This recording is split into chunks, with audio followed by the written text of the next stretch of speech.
think one of the things that draws me most to science is you never actually come to an end, because every time you solve one thing, you answer one question, there's 4 more that present themselves. Throughout the work that I've done here in Malibu, in Hawaii, in Papua New Guinea, in French Polynesia, one of the really important questions is how are we impacting our oceans, and then what can we do about it?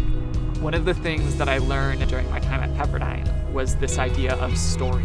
You're actually trying to tell people about what's happening out there, the stories of the algae, of the plants, of the fish. And through photography, I think you get this really unique opportunity to not just hear about something, but to see it. My purpose is to communicate the beauty and the appreciation that I have, in the hopes that other people will be able to look out there and see the same things that I do. It's not just about what I do, but it's so much more important that I get to be a part of this community and this group of people that are looking to try to make the world a better place.